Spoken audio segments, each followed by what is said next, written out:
Think quick. What are the most desirable things ever? Not like a PS5 or a Lamborghini, but money, affordable rent. We bet love is in there somewhere.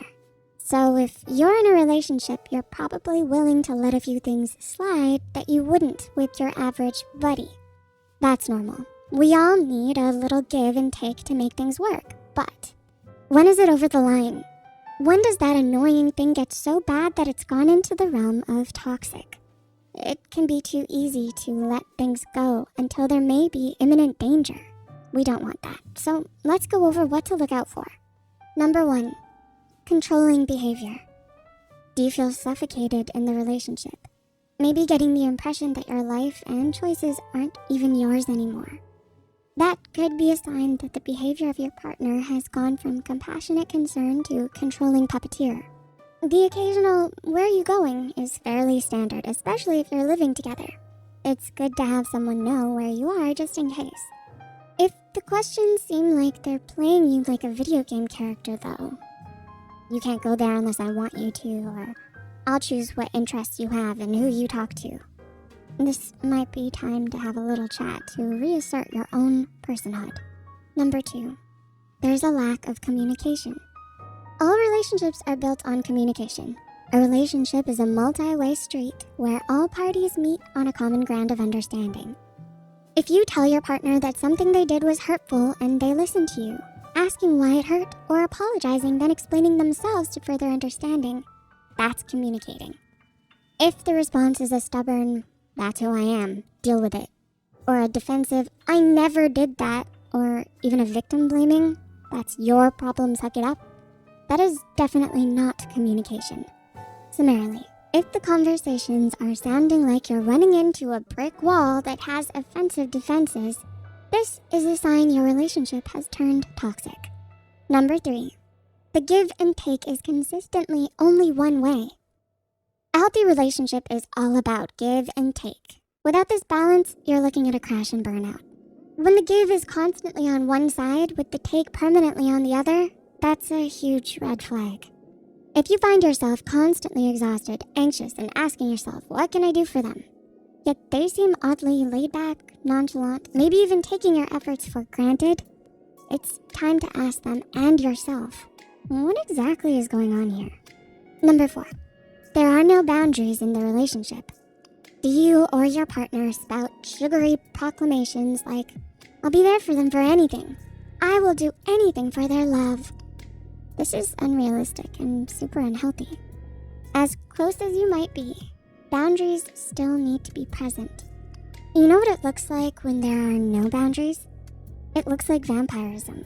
It looks like constant favors and ignoring your needs. It looks like someone who doesn't have compassion or empathy, using their partner only to further their own goals.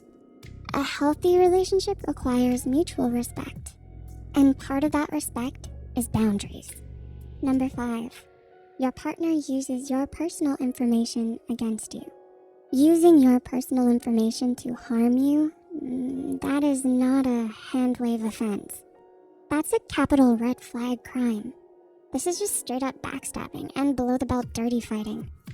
Chances are the information was told in confidence, as in it was understood that it is not for public consumption, and you let your guard down. You gave them your trust by being vulnerable. Using that information against you just so they can look good, further their own agenda, prove their superiority, or any other self-serving reason is grounds for a call-out or a break-off. Number 6, they do not acknowledge your relationship in front of other people. If you're in a good, healthy, worth it relationship, why would you hide it? Under normal circumstances, if the relationship is hidden, they're saying that they're ashamed of it. Worse, they might be saying they're ashamed of you. If they're ashamed of you, why are they really in this relationship with you anyhow? You don't need that. Wave that red flag. And number 7, you are constantly surrounded by negative energy. Fine, saying negative energy might sound a little too woo-woo, but we're serious. Maybe it's more solid sounding if we say that the red flag is when your partner is constantly introducing and maintaining negative emotional or psychological stress. For example, whenever you talk to them about a new goal, instead of discussing ways to plan it out, they're constantly finding reasons to shut it down. Beyond conscientiously warning you of possible dangers that you may be unaware of, they outright close off the possibility or denigrate you for wanting it. That is the negative energy we're saying is a red flag. They're keeping you depressed and underfoot despite your multiple attempts to move forward. We are totally with you in the sentiment that relationships are valuable, but we'll add in that healthy relationships are valuable. Toxic relationships will actively deplete the goodness in your life, so be true to yourself and don't accept the red flags. Example toxic relationship. Babe, why are you smiling at your phone? Babe! What are you doing, babe? Why are you taking my phone? Babe! Babe! Ah! This is one of the examples of toxic relationship that must be avoided. Overly jealous is not cool. Having a partner who is temperamental and excessively jealous will not make your relationship last well. Everyone definitely wants to have a healthy relationship and wants to have a partner who can understand us and vice versa. Check it out. Boo, can I ask something? Go ahead. Tomorrow morning, I want to hang out with my friends to beach until 9 a.m. Can I? Of course, babe. Enjoy your time with your friend. Thank you, babe. Your relationship is said to be healthy when you don't feel excessively jealous of your partner, which means there is a sense of truth in each other. Don't toss inappropriately before the time.